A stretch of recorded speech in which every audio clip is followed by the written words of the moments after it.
I'd just like to bring to mind quality of effort, for you to just shine your own light on that.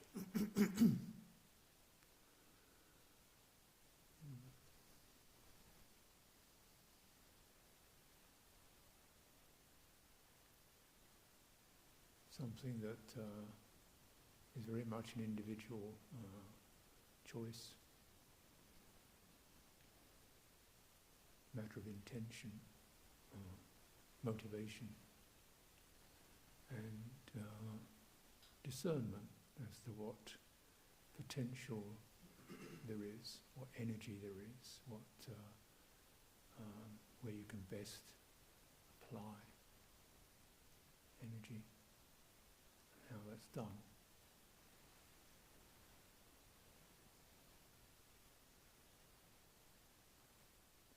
So we can, of course, interpret effort as a kind of something that's quite forced, pressurized, and, if you like, externally driven. School, job, routine, make an effort to get to this particular thing done by, make an effort to rise up to this. So it's kind of it's externally authorized, and as something requires you to meet something, and many of these worldly efforts are in terms of making money, making a living, getting places on time, qualities which have their own part to play in our lives, but not really directed towards awakening. So this is a worldly effort.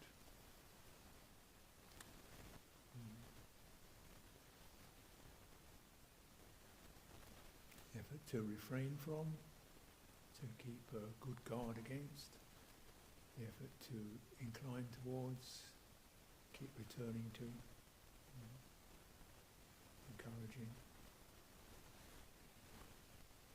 knowing what's skillful, what's unskillful, through view, through witnessing, through seeing beginnings, endings, where did that go, where did that take me, how is this system affected. So it's wise effort, holistic, and it's about our attitudes, our heart intentions, the heart inclinations, the resources of vitality we have. And it takes all this in, and in particular what that can be applied to.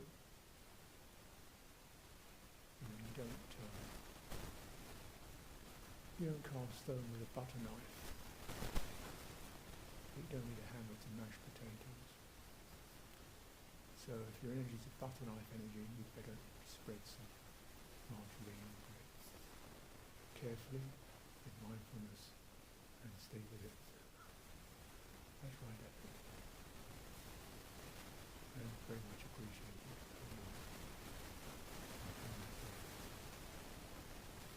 If you've got a heavy bolster chisel, then time to cast some stone.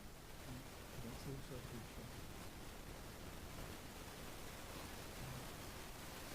It's got skills in particular areas. Yourself, attention, you, attention, that's appreciated.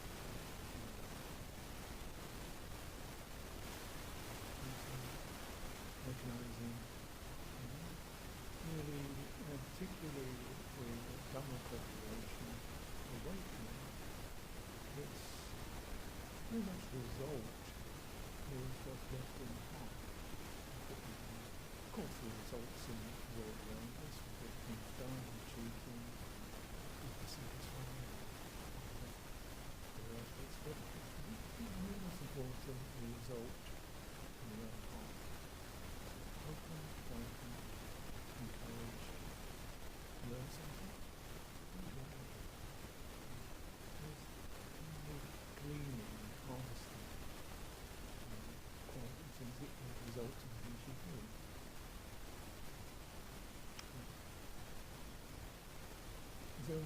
consider effort really the baseline is application of citta.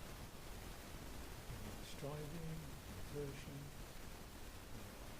if an effort done with sharp mind, gentle heart, patient effort, cheerful effort, steady effort. Main thing, application of citta. That's the basic. Means you're conscious, you're deliberate, you know what you're doing, you focus, you're with it. Therefore you can drink in. If you don't apply citta, how can you drink in the results? Because citta is the one, the quality, the heart quality, in which intention streams, and it also harvests results. When you apply citta, then you will experience results. So she's going from some idea in your head, automatic.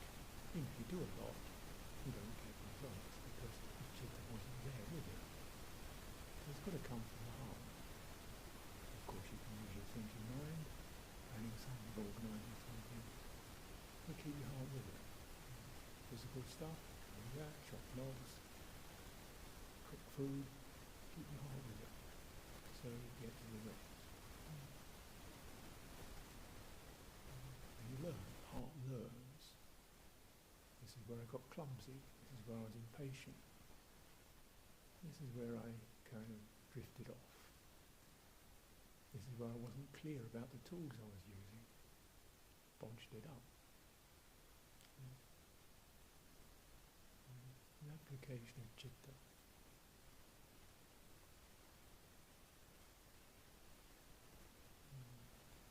So I mean, this example I sometimes said is when I went to Ireland the other year, I thought it'd be nice to, they offered me a Vassa retreat, so I thought it'd be nice to offer them something back, so I thought I'd take some sutta quotes and do some calligraphy, so they could put on their shrine a couple of quotes from suttas.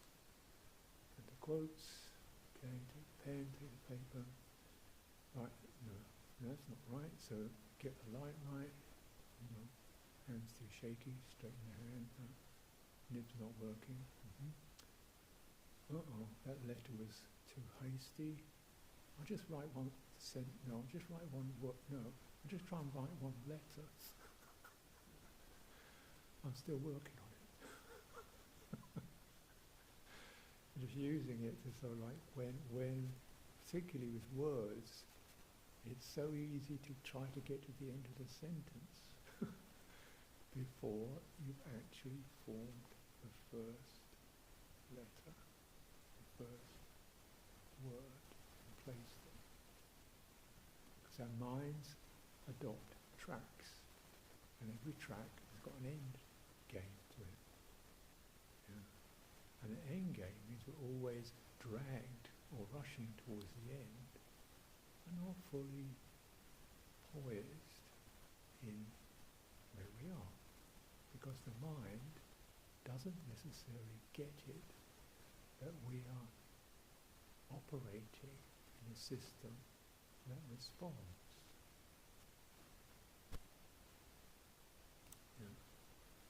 The way our technology, mental prowess has taken us, we live in a world of dead things. Paper is dead. Earth is dead.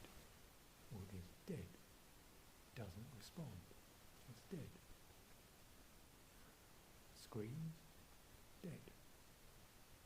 Agendas, paper doesn't talk back, it's dead.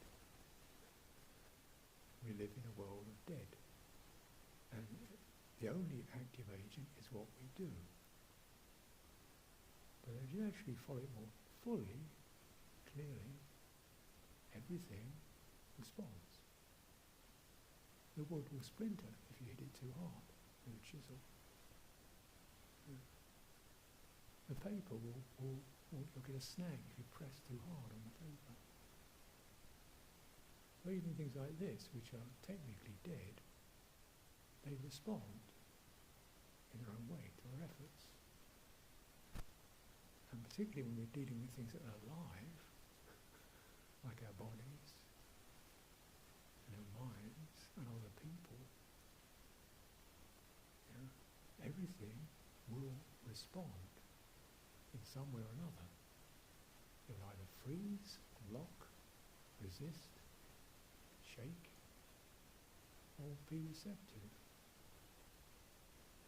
And living in community, this of course is the thing we know very well. We can't just treat people as numbers and statistics. And teaching, that we just can't lecture people into enlightenment. They're responding. Something's getting it. And it's to feel the sense of where the response is encouraging, opening, furthering, and you follow that.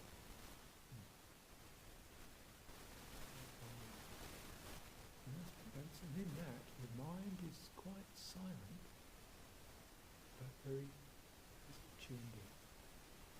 And the heart is steady.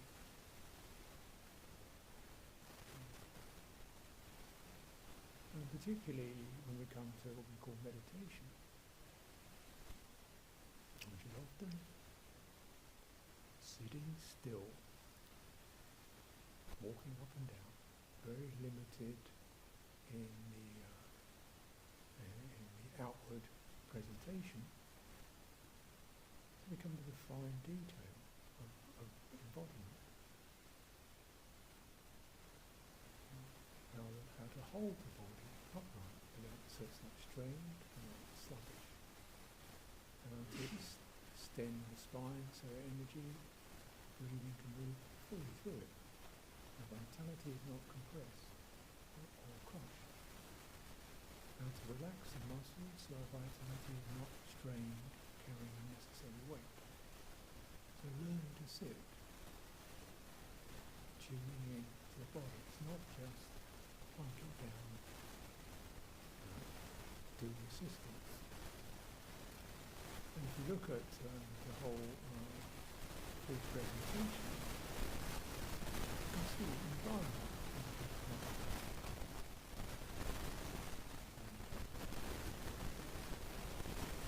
What you sit in. Now, from the ordinary sensory viewpoint, just sit in the room, so but that's a mental description. The body doesn't know that. So you want to get the body to feel the firmness, feel the space, feel the openness. So this is because when you turn down the thinking mind with its assumptions and its standardization, here we are again, okay, it's not play, this, that, this,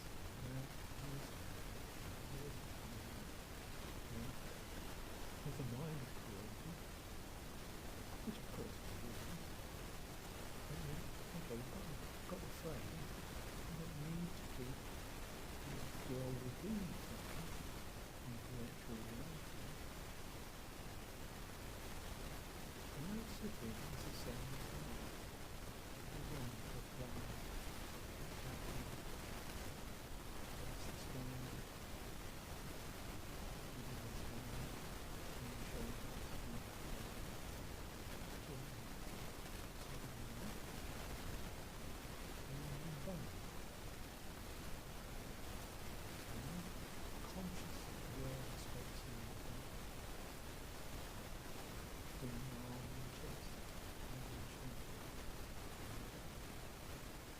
not because they can feel there, but what he's doing is encouraging the body to the extraceptive sense. The body has whiskers and senses. And, well, it's sensing is nothing special, but that's good. It's sensing firmness, it's sensing space. those carry very important messages, grounded, clear. And that message, that signal, transmits into your heart.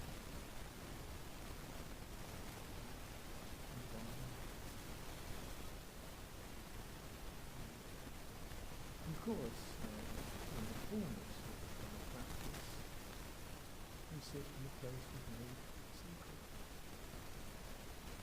And that could be Dhamma, could be a cookie, it could be an area of the room, it could be an alcohol. You've got something in that says, oh, this is the time. Put aside your packages, opportunity for lift. As we were chanting this morning, the environment is not just physical, sensory, social life. So much about to associate with the wise, not associate with the fools. As a general reminder, means and then when you're sitting, you begin to know the wise.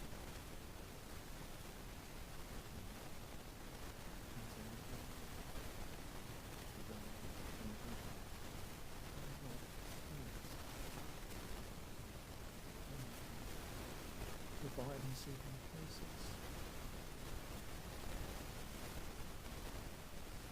Suitable places, place where one can enter into that sense of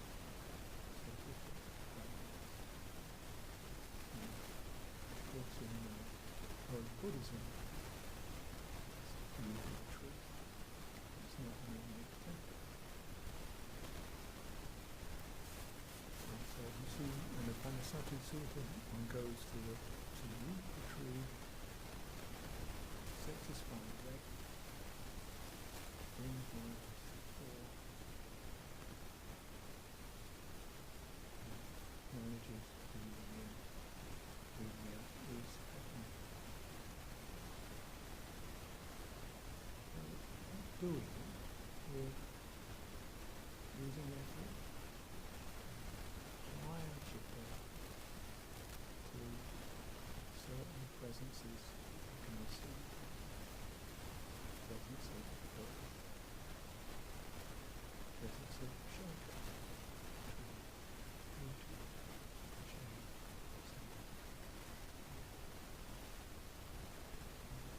and interoceptive sense that this body is already alive.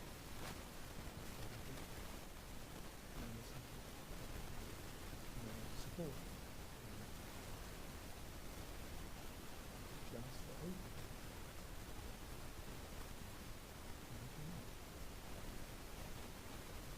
And the things are too agitated for just the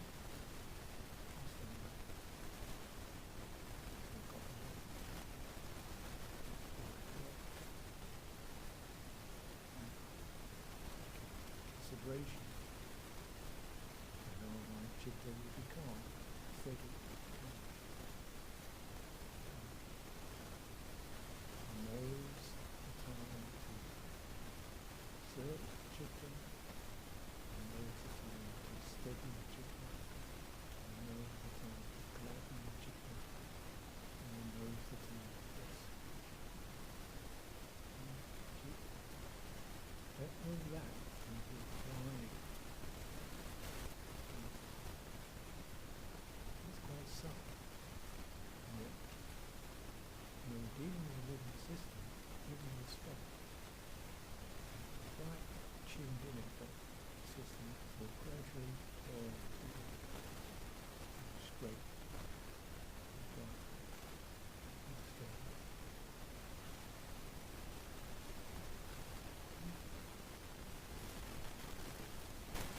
So, though the word meditation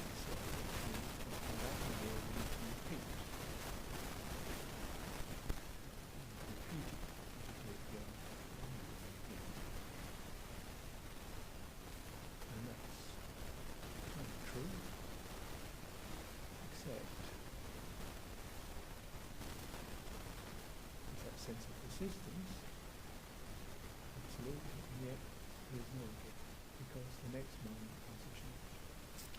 When you're living in the ocean, the waves change. There's no same old wave.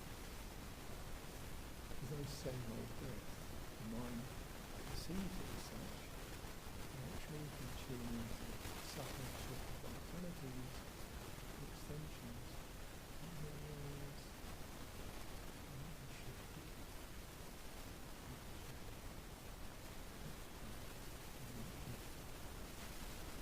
Handled that way, shifting, changing forms, but the innate brightness and that's the goal. Then you learn something. You learn about, as I've often learned, you observe in people who greater humanity, greater receptivity, more careful way of holding this end game, this goal situation. It's very good. Something in the and you learn the heart, first the heart, and then the mind gets it. First you learn directly, so you feel it steady, then you know, that's that. And as we recognise the Western instincts around us, we know the insight, and no thought, opening to the realisation of shift and change. And then, that's that, and gets the mental acknowledgement, which is good, because we've learned something. But as you probably recognise, last year's insights, you can't stay at that.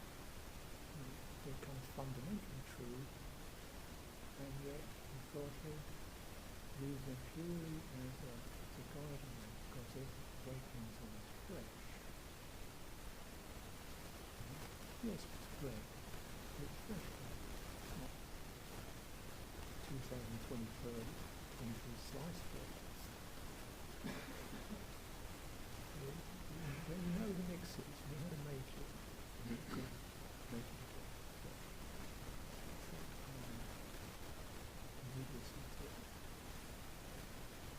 You're never in the same river twice. Whereas in the I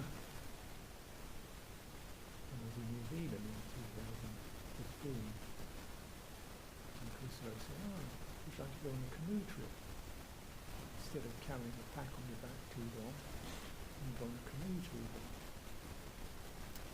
But of course there was a man of great adventure and resources. I said, okay.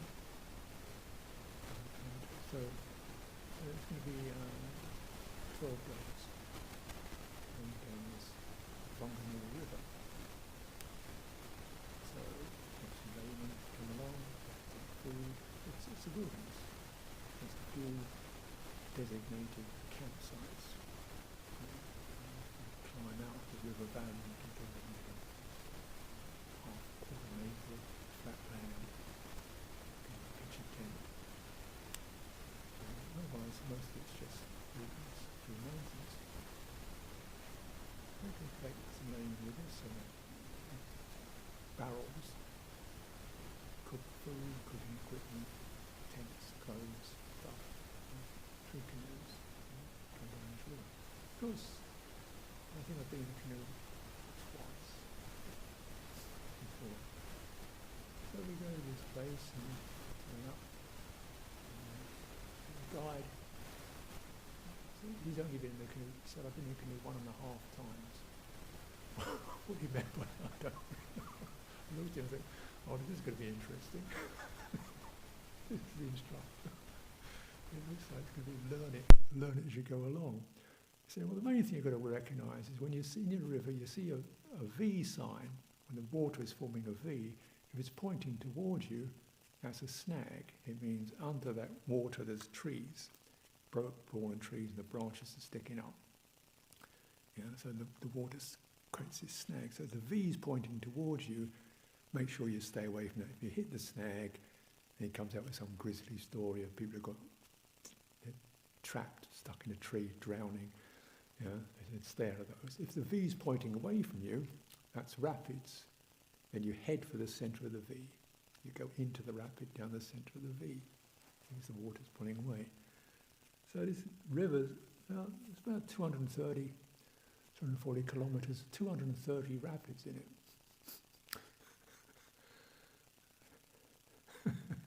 Because it's, as you see, the river is going through mountains, so it's got kind of stones, rocks, different. So the bed is extremely uneven. So all kinds of rocks create these cross currents and swirls and ripples and vortexes. And once you get in it, you realise the river is alive.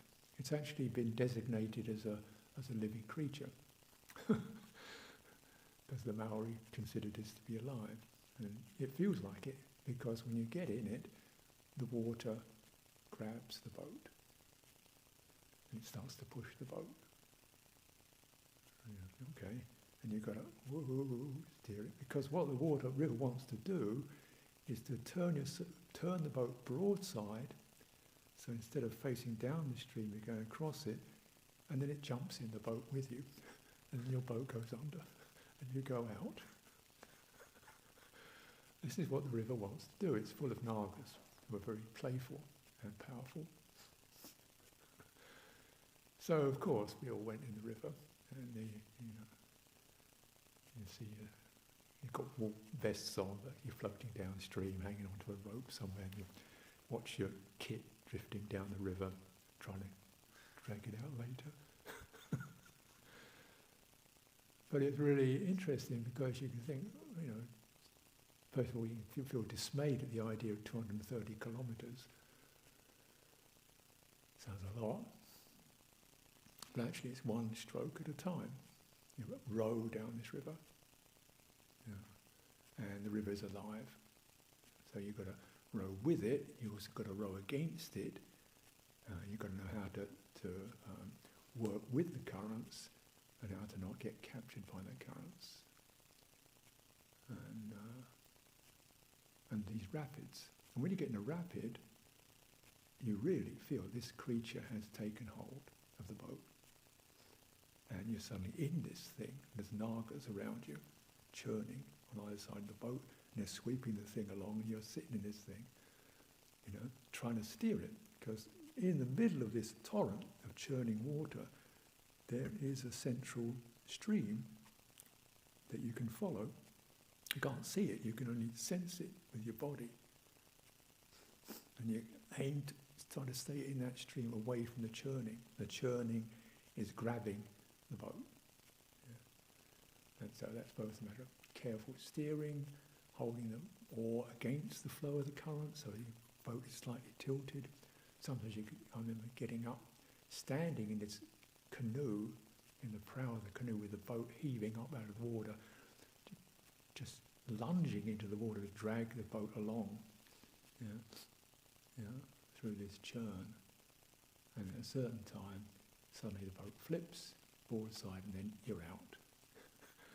And you hope somebody throws you a rope, or and then it's not often, the river's not that deep.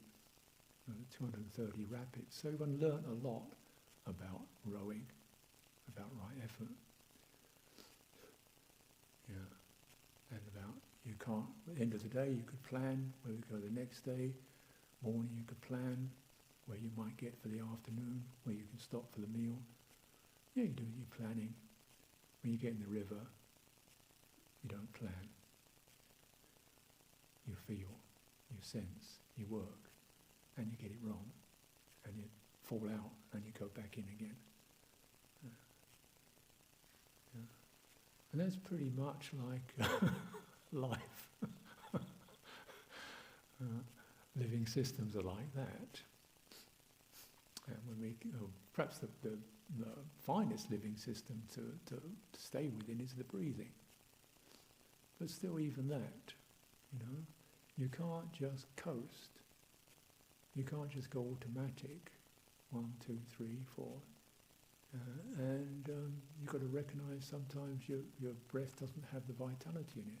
It's got disconnected. Because, and this is the conundrum, I think, of urbanised life. We've so lost touch, we've so hooked ourselves onto abstractions that our bodily senses have shut down. The interoceptive sense, proprioceptive sense, they're so shut down because we never use them. So we limit our intelligence to our thoughts.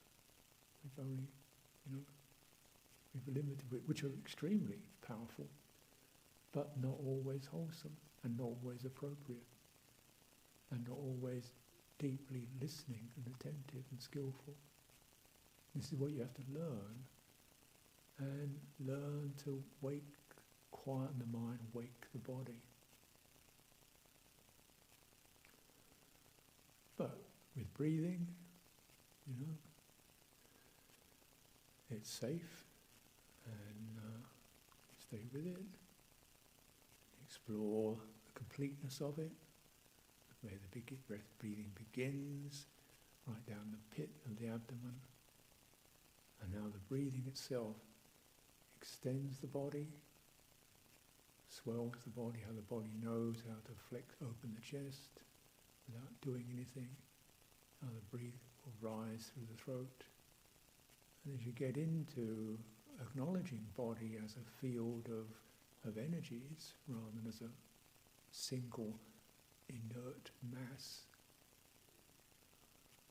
you do that mental reframing, you're much more capable of discerning the fullness of the life-living body that you're in. And if you listen to it, it will begin to respond. You'll begin to open and steady. And then you're finding effort that's appropriate, because it's effort that's appropriate to what you're applying yourself to, a living, sensitive system, and to your aim, which is to awaken, to calm, to steady, to purify. And body doesn't need as much purification as the heart and mind.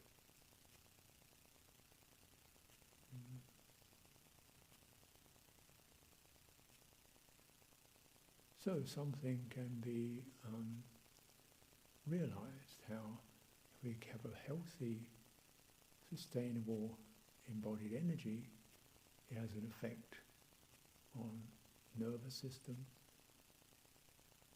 heart, feels safe, comfortable, thinking mind listens, calms down.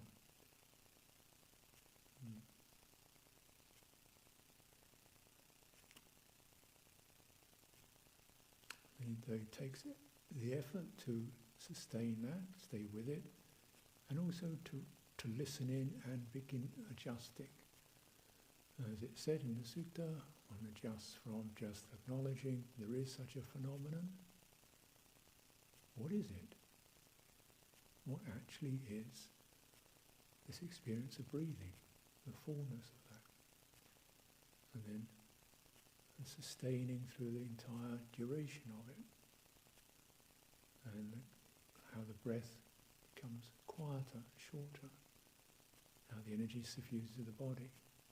And then when it's suffusing the body, your effort is to keep opening and widening and steadying the heart to receive that.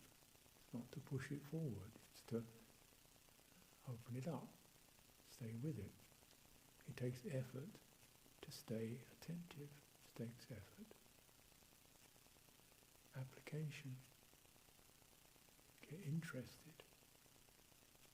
And you get interested as you receive the results of your energies becoming brighter, steadier. And then of course we meet the obstacles, because when you open up the fibres of being,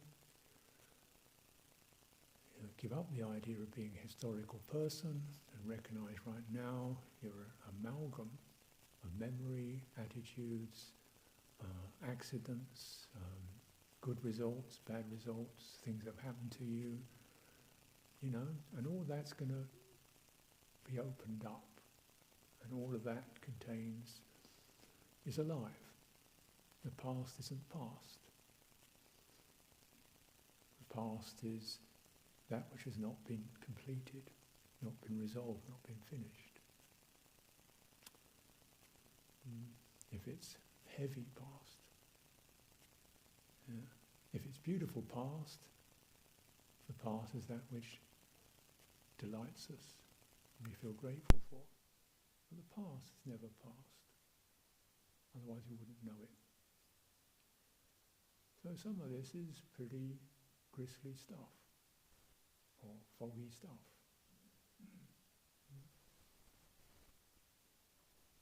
If the past has just been being disembodied, like watching 15 video games every day.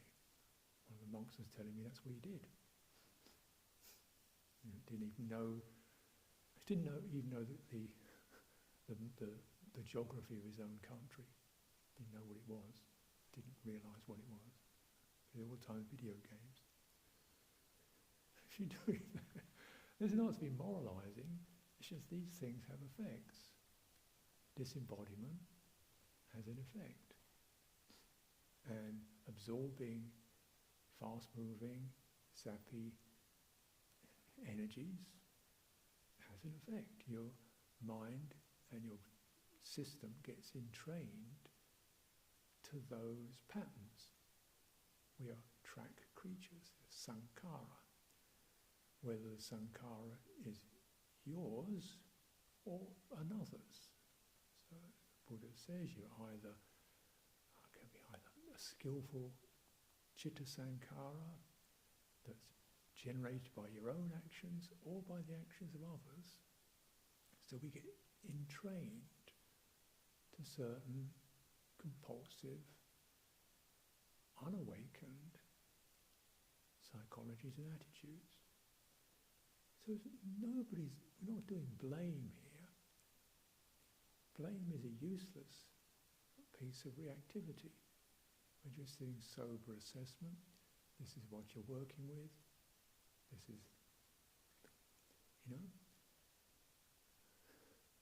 you're in a very rocky river.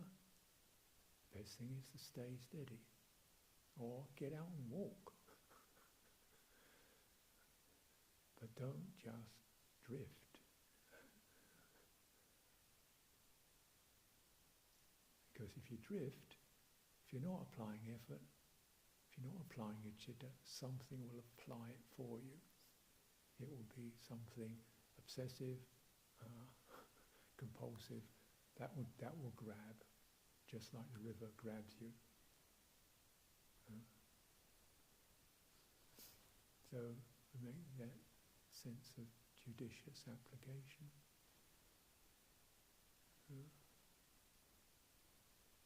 Someone with a strong intellect probably needs to feel the sensations in their feet, in their fingers, and their toes, move around. You've got a very lively mind, and move it around. It's not going to sit down in one go. Move it around. Move it around a wholesome territory. Move it around recollection.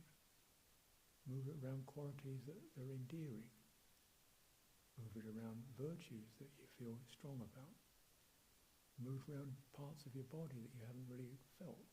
Your back, between your shoulder blades, fingertips, posture. Move it around. So stillness arrives rather late.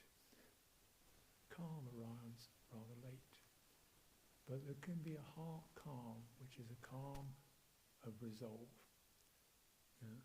This is what I'm with, work with this. So it's a judicious acknowledgement of the tool you're handling and the material you're applying it to. Both have to be borne in mind, with no end game. no end plot. Where you practice correctly, there will be results. This is the law of karma, of right view. You apply yourself with proper intention, with measured intention, with an intention and attitude that works, you will get results that are fortunate, gladdening, and furthering. So that faith, to return again to that. Then when one does enter a flow, things are flowing on nicely, just like how you just adjust the tiller, adjust the orientation, now's the time to open and enjoy. Now's the time to inquire, what's this consist of, what's in this? So we always see the varieties of effort that we can apply, and we have the wisdom to know time, place, situation, what we're with, and how to work with it. So let's take some time for direct practice and cast your light on the quality of that